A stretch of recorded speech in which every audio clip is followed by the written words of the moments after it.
Hey everyone, this is a video that I had originally made for Mental Health Awareness Month, which was in May. And some of you might remember that I asked you guys to submit questions, and I collected these questions on Instagram and on YouTube and then brought them to mental health expert Lori Gottlieb. My intention for this video was to bring you advice from a true expert. Lori is not only a psychotherapist, she is also a New York Times bestselling author, a nationally recognized journalist, and weekly Dear Therapist columnist for The Atlantic. Our conversation was about mental health as it relates to COVID-19, but it doesn't address the crisis of police brutality, racism, and white supremacy in America. And so I wanted to address that now. White supremacy permeates every single aspect of our culture, our society, our organizations, our medical systems, our individual lives. And this is because it is the dominant force in our culture, because it is seen as the default norm. And it touches every single one of us in overt and covert ways. And that is the really insidious nature of white supremacy. It is everywhere. As a thin, biracial, queer, cisgender woman who has benefited from white passing privilege socially, professionally, economically, and medically, I am doing the work to educate myself so I can show up and be actively anti-racist. I'm taking steps off of social media and doing the work that doesn't end just when the social media coverage does. And this is so important because this is the work that we need to be doing as non-Black people. This is a lifelong commitment. It is not a fad or a trend to just jump on board with for a temporary period of time. It is our job to do this for ourselves in the present and for future generations. I know many of you watching this are multiracial and or Asian like I am, and a big part of the work that I have been doing is learning about anti-Black racism within Asian communities. White supremacy needs a racial hierarchy in order to survive, and so it creates wedges between marginalized communities. But the reality is, the truth is, that our liberation is inextricably tied to the liberation of Black people. And that is why it is our duty, our responsibility to show up and do this work. If you are joining me in this work, I'm gonna be sharing links down below to resources that have been essential for me. Something that I have really grounded myself in is this question: what are you risking today? Because if we're not risking anything in this work, whether it's our comfort, our relationships with other people, maybe it's even the risk of our health or our lives to go outside in the middle of a pandemic and protest, if we're not risking anything, then nothing is truly changing. And so that's what I'm asking myself in this work. What am I risking today? Since this is a video about mental health, I want to direct you to the Loveland Foundation's Therapy Fund for Black Women and Girls, which provides financial assistance for Black women and girls who are seeking therapy. They partner with Therapy for Black Girls, National Queer and Trans Therapists of Color Network, Open Path Collective, and Talkspace. I will share a link down below where you can donate to the Loveland Foundation and also apply for financial assistance. So before we get into the conversation with Lori Gottlieb, I want to let you know that while Lori is an expert, her advice in this video does not constitute therapy or an evaluation. So with that being said, here's Lori.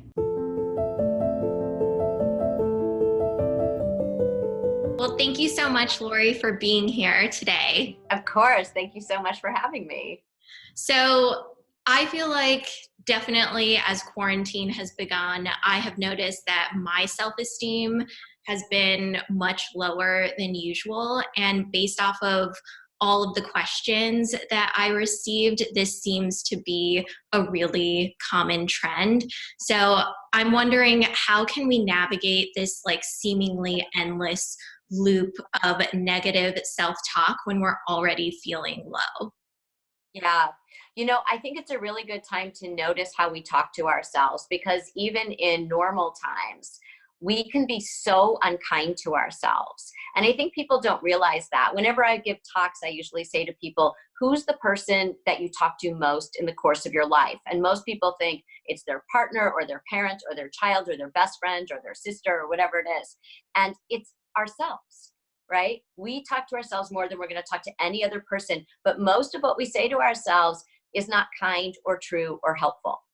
And so I had a patient who really thought she wasn't self-critical. And I said, I want you to write down everything that you say to yourself in the course of a few days and then come back and tell me about it. And she came back and she said, oh my God, I am such a bully to myself. And just things like, oh, you made that mistake. You're so stupid, which we would never say to a friend because not only or it's not like we're trying to be nice. It's like we wouldn't think that our friend was stupid for making that mistake. And so, we'll be like, oh, I look terrible. Or, if you just hear the litany of things that we say to ourselves. So I think right now, during the coronavirus, we're hearing that voice more. And I think we need to make sure that we have control over what that voice says to us. We don't have to have a bully in our head. So it's kind of like if you're listening to a radio station that you don't want to listen to, switch the dial, like go to the kind radio station. Yeah, I feel like the more that I've caught myself with the bully inside of me, it's been a little bit easier to just notice it first and then change it later, change that channel. Right, exactly. And I think part of it is, human beings are ridiculous. And I say that with the utmost compassion, that sometimes we take ourselves so seriously that we start to beat ourselves up. Instead of saying, oh, wow, that's really funny that this happened. Or, give yourself space to be human. Yeah. Yeah. And another thing that I noticed in the questions from people is this heightened state of anxiety, and people are even having panic attacks and they're feeling it physically in their bodies, whether it's through heart palpitations. I know I've definitely experienced this, just sitting on the couch and then all of a sudden feeling like I'm in danger. So, what are some options that people have in terms of managing this? I would say two things. First of all, I think that we always think of anxiety as a negative feeling, and there's no negative or positive to our feelings. And sometimes anxiety can be helpful. So there's two kinds of anxiety. There's productive anxiety and unproductive anxiety. Productive anxiety is when you're reasonably worried about something and it motivates you to do something healthy. So we're reasonably worried about the spread of the coronavirus. So we're social distancing, we're wearing masks, we're doing what we need to do. That's productive. Unproductive anxiety, on the other hand, is what a lot of us are doing, which is kind of obsessive rumination, futurizing, catastrophizing about things that haven't happened yet and may never happen. So it's very hard for people, I think, when they don't know what's going to happen, not to fill in the story with something scary or negative. And people need to watch out for that, to stay grounded in the present, right now, right here, as opposed to what's going to happen next week or next month or next year, because that's not productive in any way. It's not helpful to them. What's helpful is, what can I do right now that is going to be helpful? And the second part of that, which relates to this, is seeing the both and of a situation. So for example, right now, a lot of people feel like, well, if I'm enjoying reading a book, or I'm enjoying talking to my friend because I have more time to do that, then, you can't really feel joy in a time when so much trauma is happening. And you can. It's both and. They're both true parts of the human experience. So we can be worried about what's going on. We can be grieving and sad when we're grieving the loss of maybe a job or our health, or even, a lot of people have experienced the death of a loved one right now. And at the same time, you don't have to feel guilty about saying, you know what, I like not having a commute to work right now. That's okay. It's both and. And so I feel like there's no hierarchy of grief where some people say like, well, if it's not loss of life, loss of health, or loss of a job, then I can't feel any loss. You absolutely can feel loss. You can, everybody has lost so much, and you don't have, it's not the grief Olympics. You don't have to compare your grief to somebody else's. Your loss is real. And if you don't feel it, it's going to catch up with you. Yeah, that's so true. I feel like I've definitely grieved multiple things just in the last couple of months. And sometimes it's something really small and sometimes it's something much larger, but it all feels really similar. It's kind of like the same feelings. Right, right. And we need to feel our feelings because our feelings are useful. So many people, if they don't feel their feelings, they end up coming out in other ways. If you try to suppress your feelings, they get bigger. And so it comes out with like eating too much, drinking too much wine, spending too much time on the internet, which a colleague of mine says about the internet. She says it's the most effective short-term non-prescription painkiller out there. Right? We all do that. We spend a lot of time on the internet because we don't want to feel something. So it's easier to just keep mindlessly sort of scrolling. And so it'll come out in a short temperedness. It'll come out, you get in a fight with your friend, whatever it is. It will come out. It's so much better to feel what you're feeling and sit with that feeling. So a lot of us are talking so much about isolation, for example, right? We're not actually isolated. We have to be physically distanced, but we can connect with anyone anytime. What people are not getting enough of in a weird way is privacy, meaning like maybe they're living with roommates or maybe they're living with a partner or whatever it is, and they don't get enough time to actually feel their experience because so much is going on around them. So it's really important to make sure that you don't shy away from your feelings, because our feelings are like a compass. They tell us what we need. If you're feeling sad, what does that tell you that you need more of right now or less of right now, right? Mhm. If you're feeling angry, what is not working for you right now?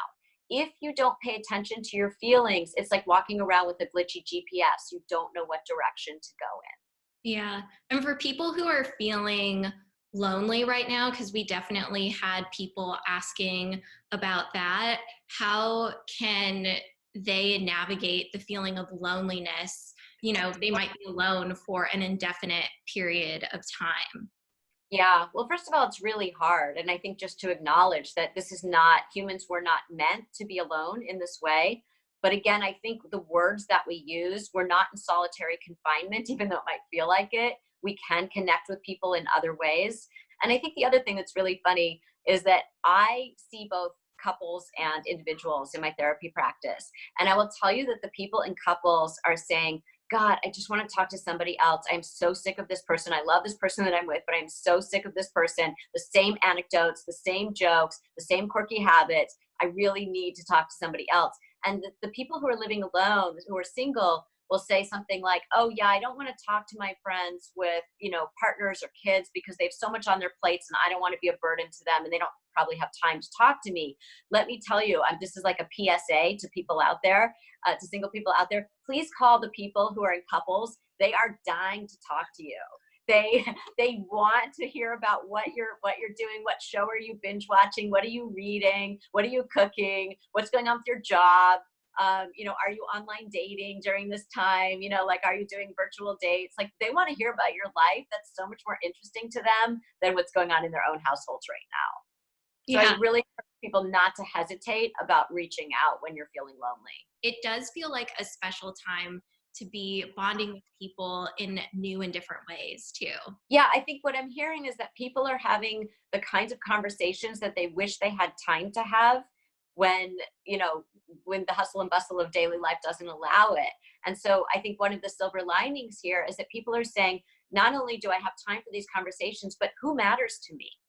And, are there people in my life that maybe, I was spending time on that I didn't need to spend time on? And are there people that I wasn't spending enough time on that that really nourish me, that I get a lot out of? And I want to really focus on those friendships. So many of us have transitioned from working somewhere else to now working at home and just doing everything at home. Do you have any tips for how to separate from the work day and your personal time? Because this was something that people wrote in a lot about, just finding that separation between work life and personal life when you're doing everything in the same space. Yeah, it's really important to delineate, what is work, and then to have time for yourself when you're not on at work. So I have this hybrid career where I'm a therapist and I have an office that I normally go to. Right now, I'm doing all remote sessions, but normally I know what it's like to go to an office and have that delineation, that separation. But I'm also a writer. And so I'm really used to not having that separation where I know that you have to make your own boundaries and you have to create your own structure. And so I think that a lot of what I do as a writer is what I'm helping people to do now that they're working from home, which is I think people feel this pressure of, oh, an email came in at, 8 o'clock at night and I'm going to have to answer it right now. And the way that you respond to this signals to people what your availability is. So if you have boundaries around, you know what, during the day I'm available, but I'm also going to eat lunch because I need to eat lunch. And I'm not going to be answering emails while I eat lunch because I'm actually going to lunch in my kitchen. But I'm going to lunch, right? And I'm not going to have the phone with me so that I can just be answering everything that needs to get answered. And so you have your boundaries, and nothing is that urgent. I mean, if something's urgent, you'll really know about it. But for most of what we're doing, it can wait an hour or it can wait till the next morning. And so I think feeling that pressure of, I have to answer these emails before the morning, you actually don't. And so I think it's really important that we have some downtime while we're going through this, that we're all going through this shared experience, but everybody's going through it individually as well. And so what do you need to take care of yourself? Because if you don't take care of yourself, you will not be able to do your job well. You're just going to burn out, and it's not going to be healthy. And I think what I really want people to do during this time is not only do what they can do now that's healthy, but I want them to kind of get in the mindset and get some habits set up that they can take with them as we start to emerge from this. Because you're going to need that, after this too, where what does it mean to say to people, you know what, I'm going to get back to you tomorrow. That's okay. Yeah, I've been doing the lunch break routine where I'm not on my laptop or on my phone and I just actually eat lunch with nothing else going on. And it makes such a huge difference just to have that little break within the day. Right. I've seen people when people are out for walks, they're walking around with their phones, like they're doing things. It's not like it looks like they're in the middle of work while they're walking. If you're going out for a walk, go out for a walk for half an hour and then come back. You'll feel so much more productive when you come back and you're refreshed in that way. We've been talking a lot about how to take care of ourselves, but we did receive questions about, people wanting to know how they can support either a friend or a partner's mental health while also still taking care of their own. And one viewer in particular wrote in about her husband being in the healthcare industry, and she's wanting to know how she can be supportive. I think the way that we can be supportive to anyone, including people who are really on the front lines like her husband, is to ask them about their experience. So many times we try to talk people out of their experience because we want to make them feel better. So if someone says, I'm really suffering, we say, well, look at this, and it's going to get better this way. And we try to cheer them up instead of saying, yeah, that's really hard. I think what people really want is they want to feel seen and heard and understood. So they want, I see you, I hear you, I understand you, not I can fix this for you. And so I think there's that pressure, especially when it's your husband and you see that he's really struggling maybe, to try to make things better for him, but really just being curious about his experience and asking him questions and what do you need or how can I help is better than giving them suggestions that might not be really relevant or helpful to them. Yeah, and just acknowledging that what's happening is hard. Yes. I think we do this with our kids too. I see this a lot with people who have young kids and, their kids will say, I'm sad, I can't see my friends. And then the parent says, oh, look, let's go have some ice cream, as opposed to, yeah, it sucks that you can't see your friends right now. Yeah. Right. That's all they need is, yeah, it's really hard. And if you then just stop talking, and we can do this with our partners too. We talk too much. When I was training to become a therapist, one of my mentors said, you have 2 ears and 1 mouth. There's a reason for that ratio. Right. So I think that listening is a skill, and listening isn't just hearing the words that people are saying. I always like to say that as a therapist, I'm listening for the music under the lyrics. The lyrics are the content of what they're saying, the words that they're saying. And the music is, what is the underlying struggle that they're trying to talk to me about? Am I really listening to something beyond their words? And if you give them the space and you stop talking, they will fill in the silence with something so that they can hear themselves better and you can hear them better. And it will create this really connecting experience for the two of you that will be so much more helpful than any advice you could give the other person. Just being able to connect on that deeper level. Yeah. And the last thing that was really a huge theme in the questions that I received is this increasing fear about moving back into normal life and what that will even be like, and people really expressing a lot of fear around that. And so how can we take care of our mental health while this transition starts to happen? I think that we get really anxious when it comes to uncertainty. And so I think that there's a lot of uncertainty that lies ahead. And one thing that we're learning right now is, how do we manage that anxiety when we have uncertainty? And one of the things that I think is really apparent is that we never really had a lot of certainty. I think we had this illusion of control, and that helped us. It kind of soothed us through things, but we really don't. And when you kind of go into uncertainty, you see that there's a lot of opportunity to really stretch yourself. And maybe the plot twist ends up being something that is really positive in your life that never would have happened otherwise. So I would say embrace the plot twists that come up. And in terms of the anxiety around just the health aspect of, what does it mean to go out into the world? I think as long as you are saying to yourself, here's what I'm going to do to keep myself safe. And beyond that, I don't have a lot of control. There's so much freedom in saying, I have control over certain things, and these are the measures I'm going to take, and this is what feels right for me, and that might be different from what feels right to another person. So you have to decide for yourself what feels right, because it's not really clear, sort of what we need to be doing. You can read up on it and say, this is what feels good to me, and know that you're going to adjust, because every day it's kind of different.